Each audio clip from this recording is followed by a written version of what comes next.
ஆண்டவராகிய இயேசு கிறிஸ்துவின் நாமத்தில் உங்களுக்கு வாழ்த்துக்கள். எல்லாரும் எப்படி இருக்கீங்க? சுகமா இருக்கீங்களா? சந்தோஷமா இருக்கீங்களா? இந்த நாளிலும் ஆண்டவர் கொடுக்கிற ஆசீர்வாதமான வார்த்தை ரோமர்கள் நிருபம் 8ஆம் அதிகாரம் 15ஆம் வசனம். Romans chapter 8 verse 15. அந்தப்படி திரும்பவும் பயப்படுகிறதற்கு நீங்கள் அடிமைத்தனத்தின் ஆவியை பெறாமல் அப்பா பிதாவே என்று கூப்பிடப்படுகிற புத்திர சுவிகாரத்தின் ஆவியை பெற்றீர்கள். அருமையான தேவனுடைய பிள்ளைகளே, நீங்களும் நானும் திரும்பவும் பயப்படுகிறதற்கு அடிமைத்தனத்தின் ஆவியை பெறவில்லை. There are times people are afraid about their past. But the Lord God says, you don't need to be afraid of anything what has happened in the past. God has given us the spirit of adoption to call him Abba Father. He has adopted us. We have become the children of God by believing on our Lord Jesus Christ. He died on the cross of Calvary and gave us the forgiveness of our sins. Our sins are forgiven. We have become the heirs of every blessings from God.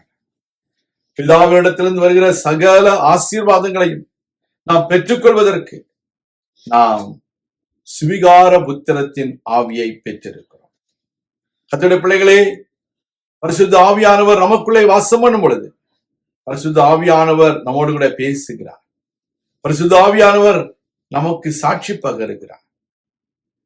The Holy Spirit is witnessing with our spirit, saying that we are children of God because we are led by the Holy Spirit. We are led by the Holy Spirit. Now we become heirs and we are allowed to call Father God as Abba Father. இந்த உலகத்துல பரலோக தேவனை அப்பா பிதாவே இந்த கூப்பிடுகிறதான ஒரு ஸ்லாக்கியத்தை நம்ம பெற்றிருக்கிறோம். எவ்வளவு பெரிய ஸ்லாக்கியம், எவ்வளவு பெரிய மேன்மை, எவ்வளவு பெரியதான சந்தோஷமான காரியம். தேவனுடைய பிள்ளைகளே, நீங்களும் நானும் அந்த ஆண்டவரை அறிந்தவர்கள் என்பதனாலே நமக்கு பெரிய ஆசீர்வாதம். நாம் பயப்பட தேவையில்லை. நாம் தேவனுடைய பிள்ளைகள். உடைய பாவங்களை மன்னித்திருக்கிறார்.